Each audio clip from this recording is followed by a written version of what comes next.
Welcome to the Spirit of a Badass, where we celebrate stories of courage, hope, and resiliency. I'm your host, Alecia Jacobson. Welcome, badasses. I am so excited for this conversation today for a few reasons.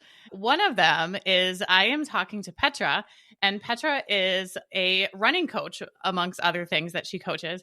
And I love all things running. I saw her on social media, and I saw that she also had a podcast and she coaches running. And if you have listened to my podcast in the earlier episodes, you know that part of the reason that I got here is through running and through racing specifically, that I found that I could shift my mindset and that I could do a lot with my mind. And winning 5Ks was a huge accomplishment for me and something that I worked really hard mentally to do. And so when I saw that that she's a woman and she's a coach and does all these really amazing things out there in the world, and she has a podcast about starting a 5K, which is another thing that I think is just fabulous, because I've worked with so many women who they don't see themselves. I'm not a runner, they'll say. And when you can kind of break down the barriers and see yourself as a runner and learn that you actually can do this, you shift that mindset, and it's so exciting and it's so powerful. And then it teaches you can do so many other things out there in the world. So I'm just really excited for my guest today and to have this conversation. One, because it's so dear to my heart.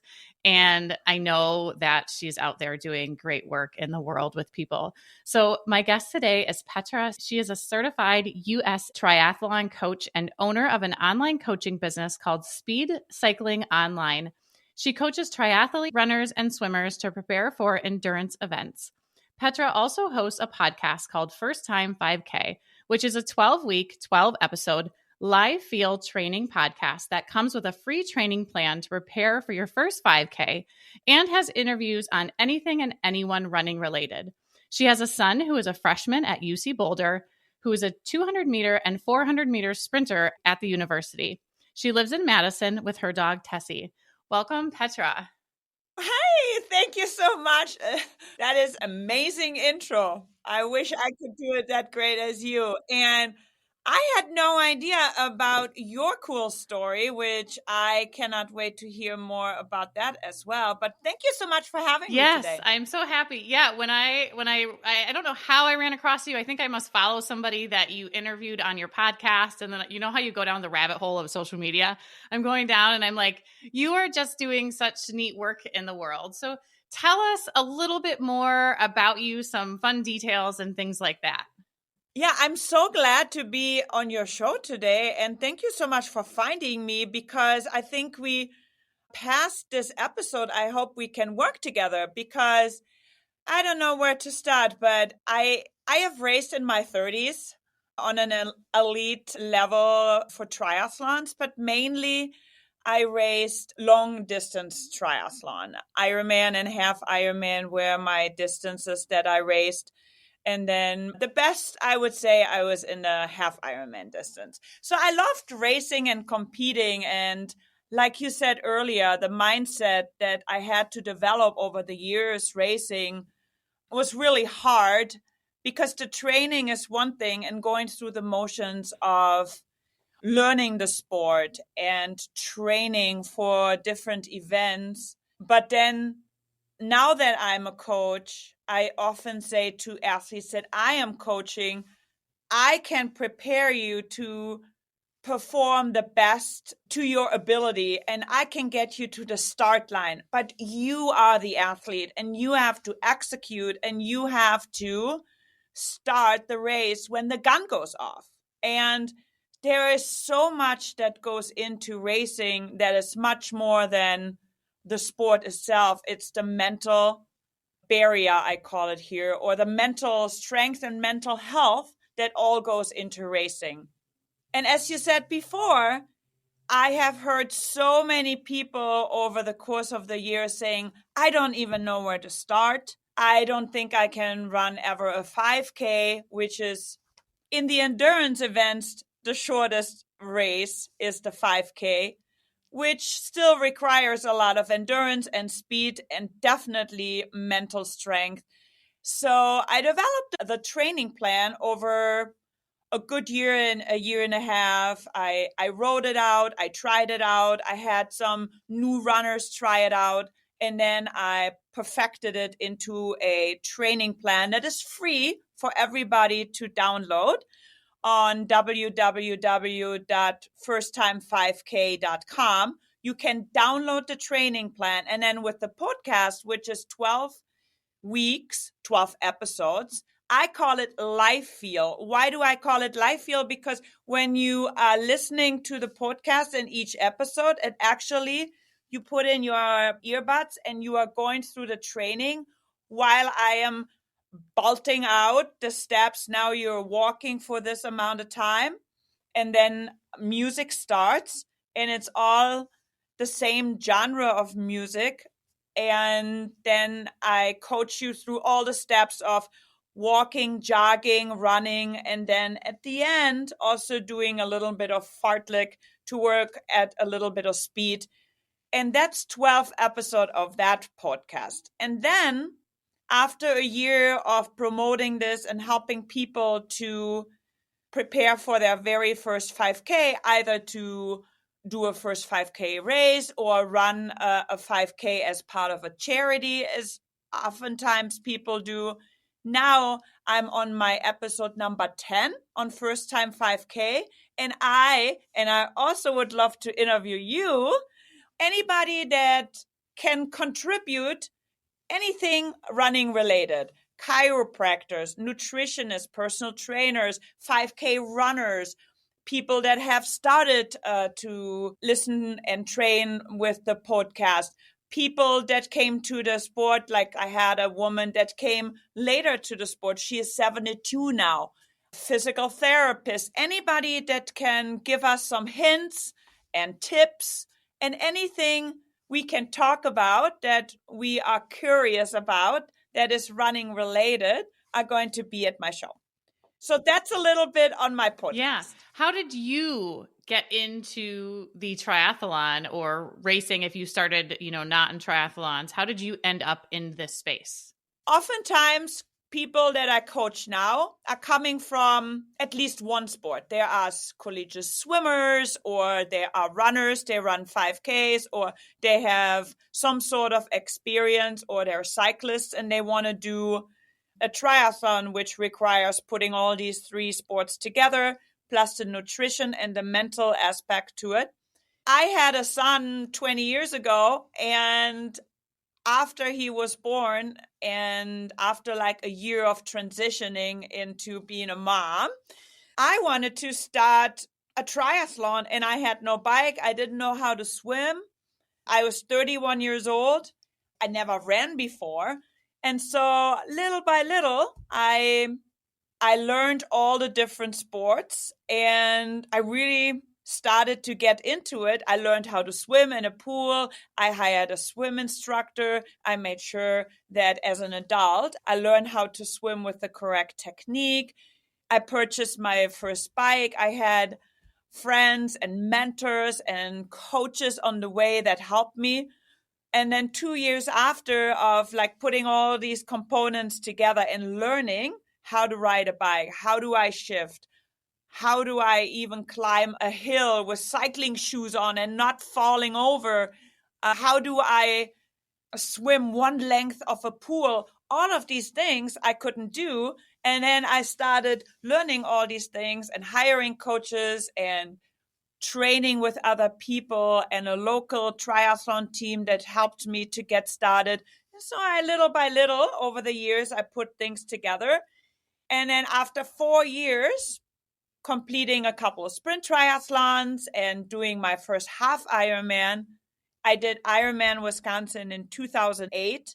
And that was my first Ironman. And my son was 4 years old. And so it took me a few years to get to the point where I was ready to complete my first Ironman. And then I was hooked, and then I got better.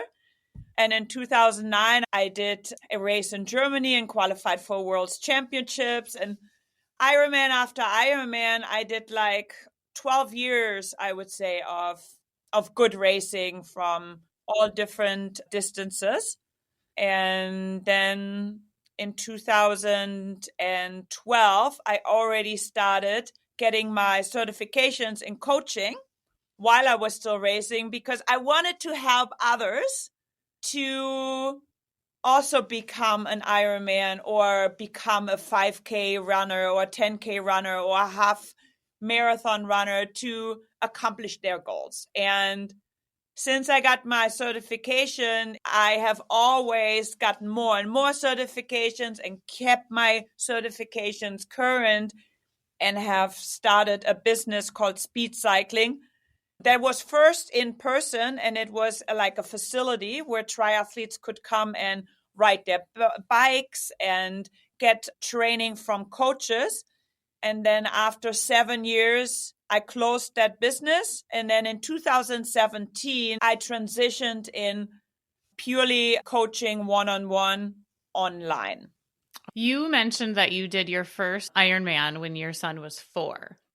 Now, one of the things that I hear a lot, and this isn't with, training for triathlons or Ironman, this is basically taking care of yourself or any kind of exercise when it comes to moms, is the constraint on time. And how do you balance, I am a mother, I maybe have a career, and I want to add this in. So how did you do that? And how do you work with people that you train? And it doesn't have to be mothers. I just worked with women. But how do you work with people on weaving it into being a part of their life?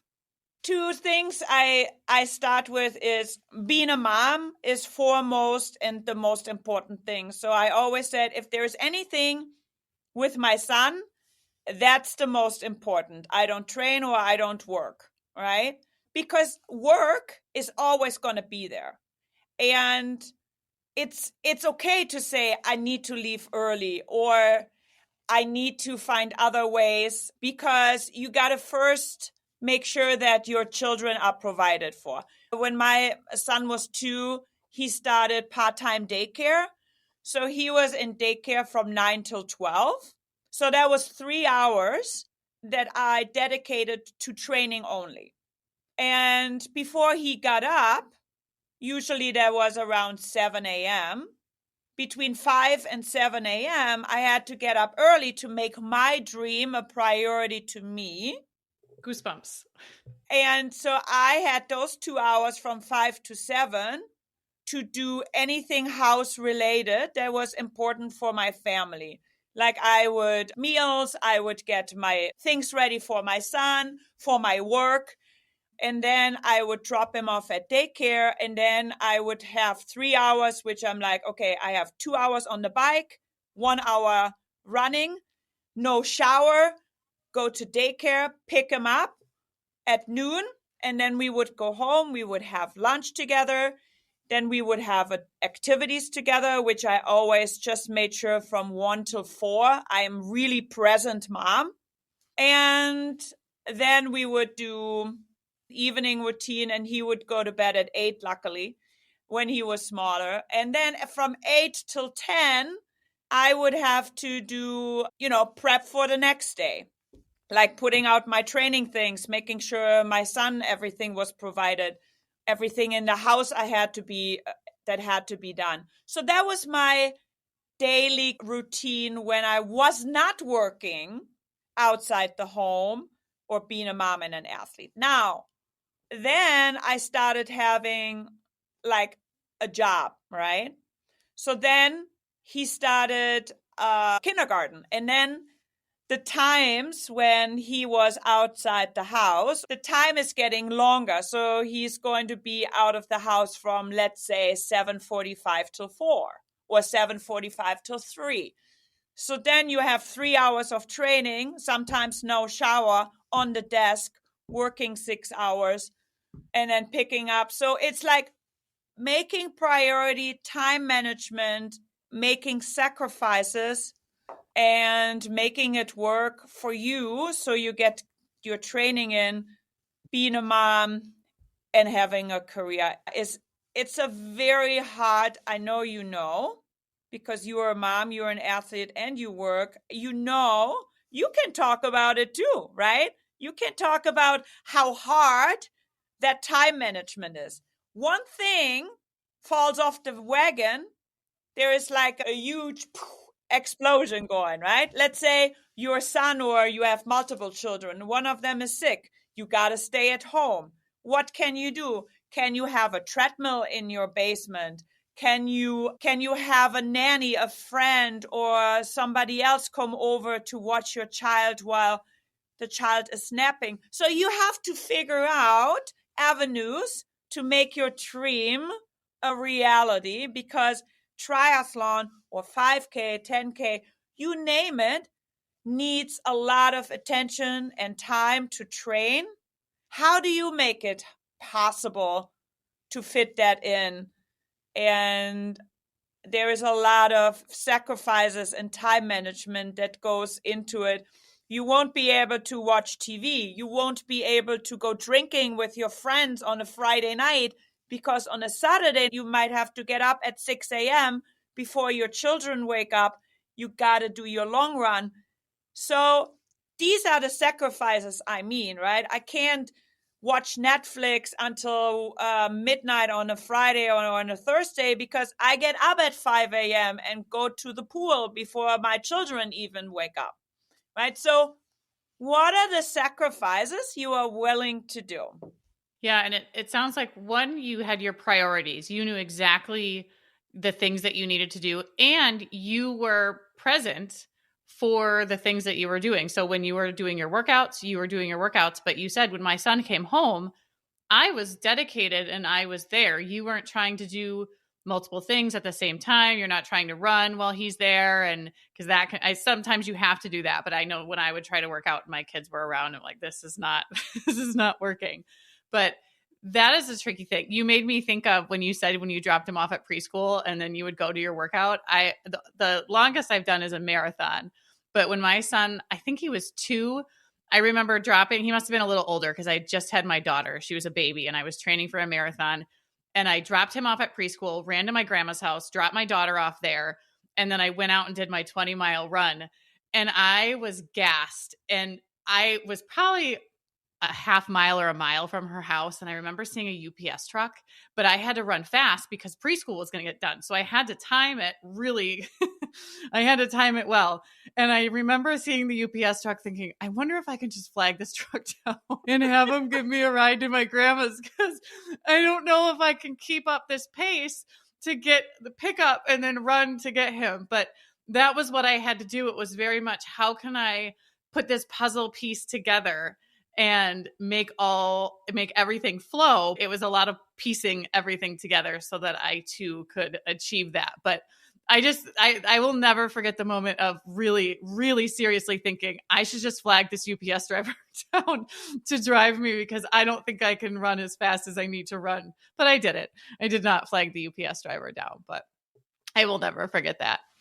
And the mental strength you are developing, managing all these things, dropping off your daughter, dropping off your son, squeezing, I really use this word, squeezing in 20 miles, where like it's so mentally challenging. You're not just running 20 miles, but you're also making sure that your children are cared for, that you're back on time. That is all which goes into developing a really strong mindset in an athlete. Yeah. Yeah, that was helpful. And the other one was, I was nursing when I was training. I think it was the marathon too. I was nursing my daughter. So I also had to time nursing, and when on my marathon I had to get back because I had to feed one of them. I don't remember which one, but I just remember I have to feed someone, so I have to go. I have to just keep going. I feel like the older children get, the more demanding they will get. Toddlers and small children are in a way easier because they go to bed at a certain time and they are cared for. Either, you can give them activities or you can do things with them, or they are in care. But when they're teenagers, they have sports you want to be present in, right? So I need to run 20 miles because at 8 a.m. my son has a soccer game. Do we want to miss that as moms? No. So we do our workout. We drive our kids to practices. We go to all their games. They come home. They have homework. They bring home friends. They want to talk about things. They have questions. They want meals. But they want nothing to do with us moms.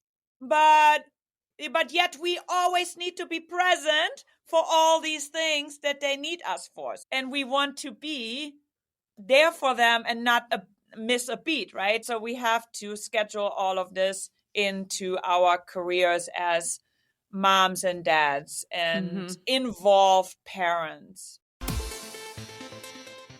Are you ready for a fresh start with your nutrition? Then join my 4-week nutrition course that starts June 11th. We'll cover important topics like how to create consistency and make nutrition a priority. We'll talk about emotional eating and how to stop doing that and what to start doing instead. If you'd like more information on this, there is a link in the show notes that you can go and see. And the best part is this is a 4-week live course for only $99. And it's okay if you happen to miss a session. They will all be recorded and posted in our group so that you can have excellent nutrition and stick to your summer plans. Yeah, so we've touched on the idea of the mindset a few times here. Is this a skill that you have always had, the type of mindset that you need for this type of athletic feat? Or is this something that you kind of honed and developed over the years? I would say a little bit of both. I'm definitely like a badass go-getter. And oftentimes I had to find ways when it was really, really hard.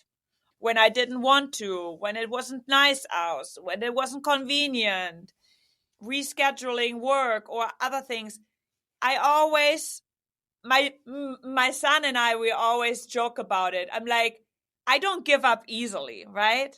I don't give up easily and I don't give up, period. I try to find ways. And when I fail, I take a day and then I get up the next day and I'm like, I'm going to try again. Yeah.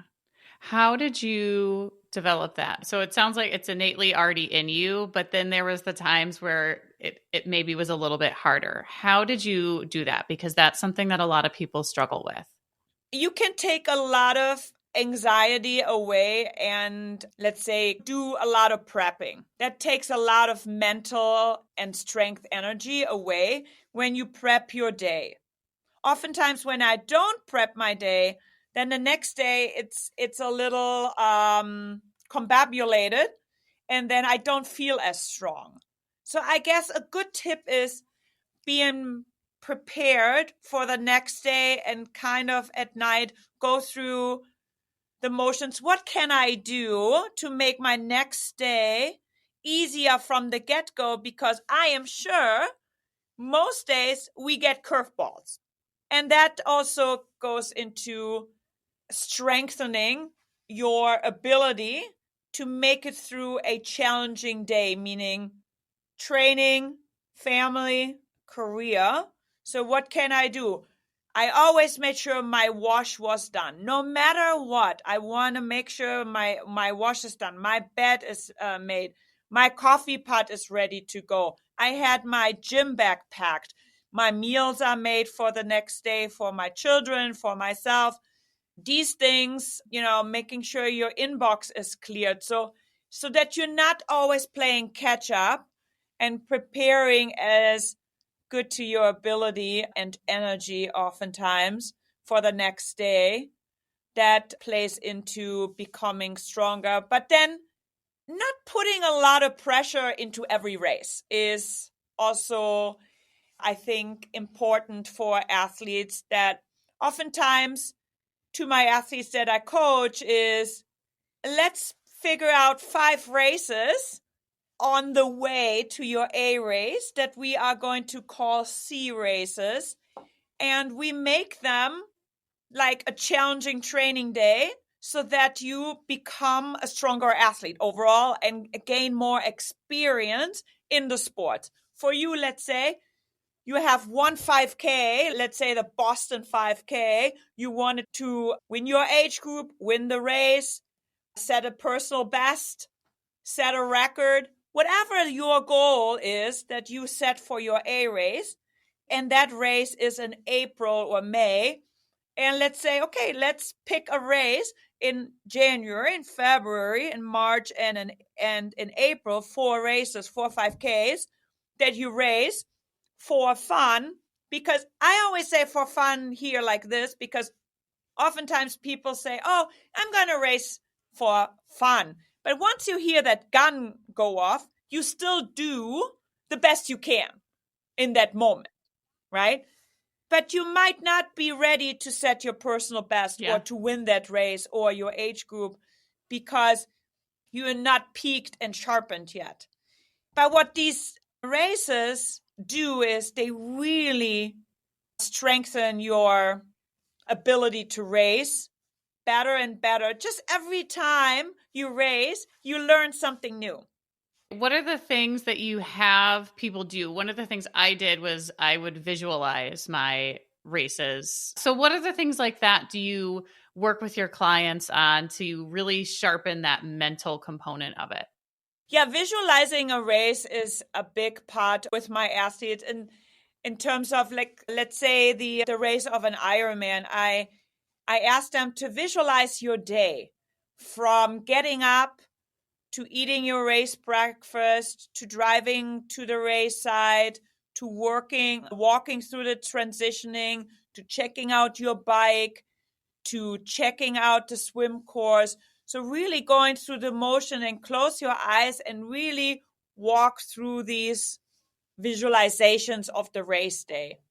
But then I also think just doing races as preparation makes you visualize that more and more as you get closer to your A race. It doesn't have to be an Ironman because these races are getting more and more expensive.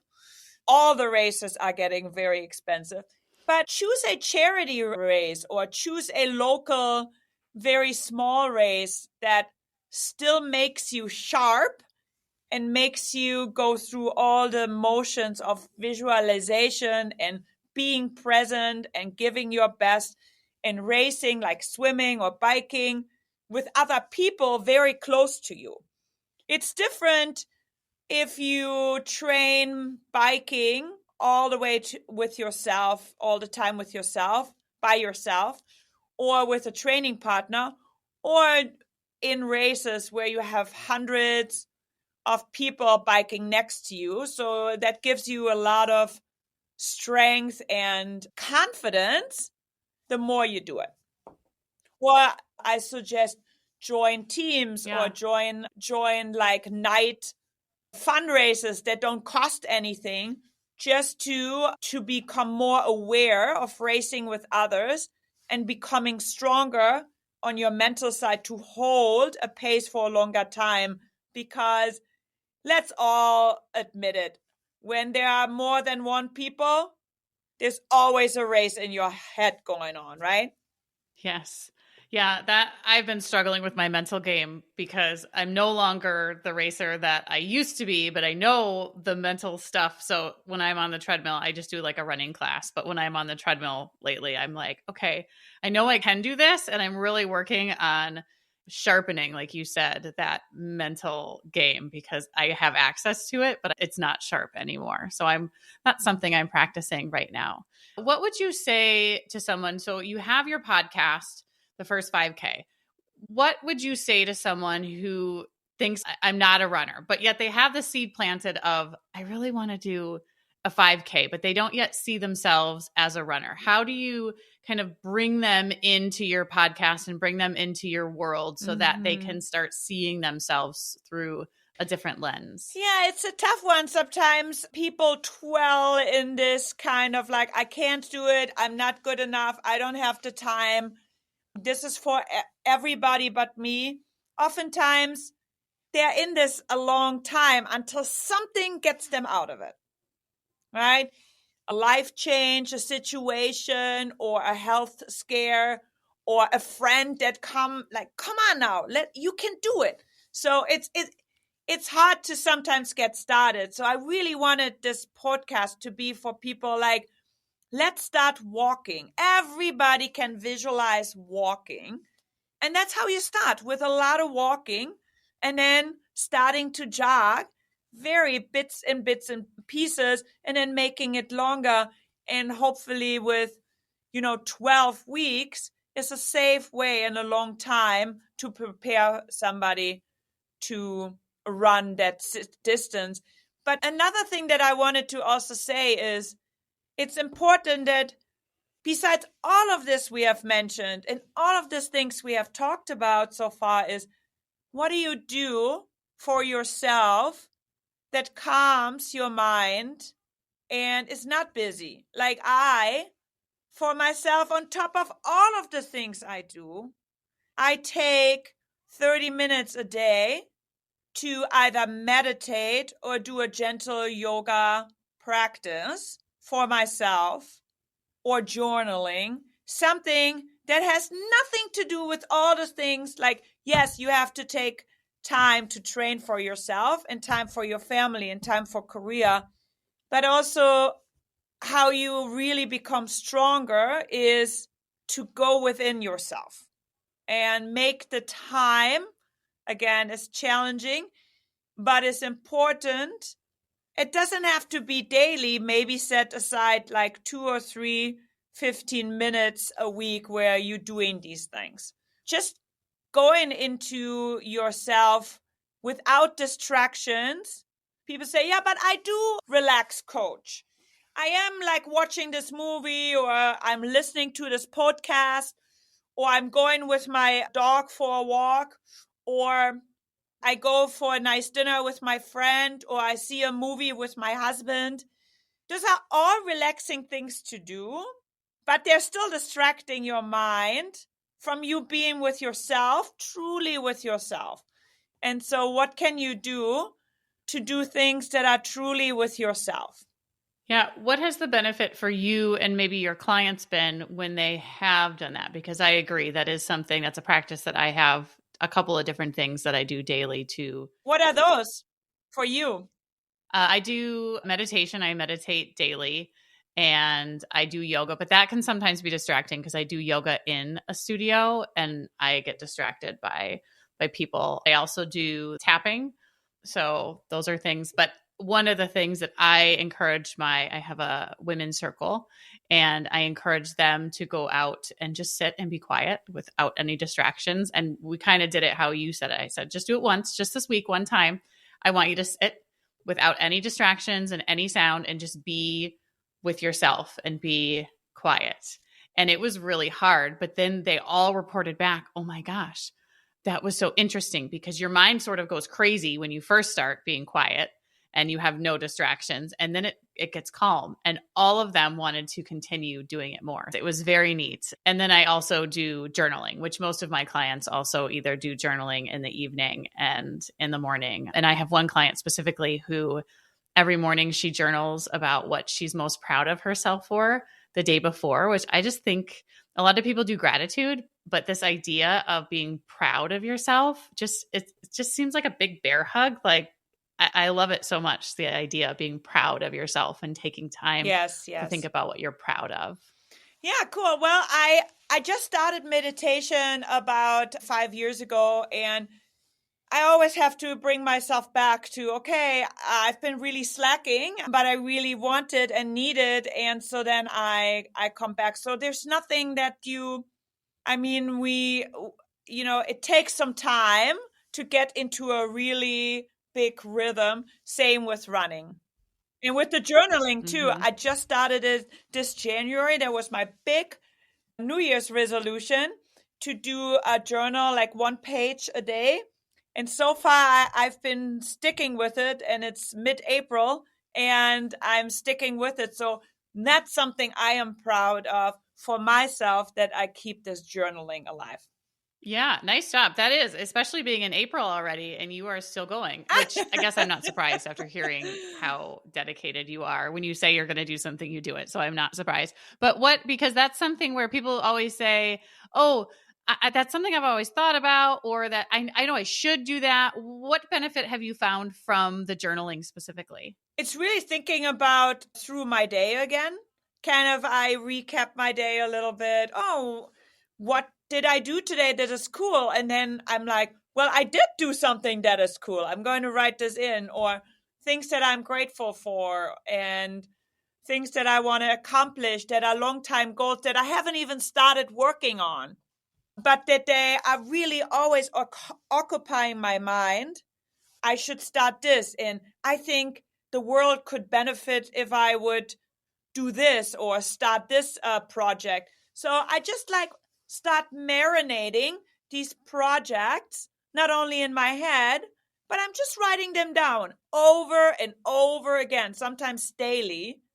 The same things come up that I want to do or that I want to accomplish, or things that I'm thankful or grateful for. It's okay. I just write them down over and over again. And I really like doing that. That's fantastic. That's great. And I liked how you said what would benefit the world, or something that you have, because a lot of times those are just swirling around in our heads, and it does take actually getting them out to be able to see them repeatedly, and then they take life. So that's fantastic. Here's a beautiful thing about journaling. Once you write them down, you are no longer anxious they will get forgotten, because they don't occupy me as much anymore in my head. Oh, I got to do this. I'm grateful for this. I'm really glad I did this today, because I wrote them down and I can let it go. Yeah, that's fantastic. So for those of you who ruminate or have the things occupying your mind, let it go with journaling. That should be a tagline. Let it go with journaling. Yes. So what message do you have for anybody who is listening now and is thinking, maybe this is something that I could do. Maybe I can do this. What message do you have for them? Just get started and rally somebody in your corner to do it with you or to mentor you. And everybody, welcome, always reaching out to me over the First Time 5K podcast. And I hope that I inspire many today to get started, because everybody has something they want to start, they're afraid to do. And to start something with a plan is oftentimes an easier way to get over the hump. And so with this free training plan, it's really laid out to you day 1 through 7, and then day 8 through 14, and then so forth. What do I do every day? And if a week doesn't go planned, just repeat that week and start over. And don't say, oh, because I've been sick or my children have been sick, I haven't been training for a week, I haven't been journaling for a week, I haven't been meditating for a week, I haven't been doing this for a week. That doesn't mean you have to wait until next January to get started. Just reset and say, okay, that was a challenge, but tomorrow I'm getting up and I'm going to start over again. Yeah, I think that's a mindset right there. That the idea of it's just because something happened that threw you for a loop, that doesn't have to be the end of it. That's not a fail. It's just start again. Just start again. All right. Last question for you. What is a life hack that you can share that saves time, energy, or resources? Well, I always have my coffee pot ready, girl. I love to drink coffee at night, and I like my chamomile and ginger tea at night. So I have these things ready, and so it's cool. In the morning, I have that ready for me. And as I said already a few times, the other thing is I am notorious for having my meal planned out for the next day, so it's easier. I don't have to scramble or get takeout or eat something on the go. I have it planned out. This is what I'm going to eat tomorrow. And sometimes tonight, for instance, I'm actually going out to a Mexican restaurant here in Madison. That's where I live.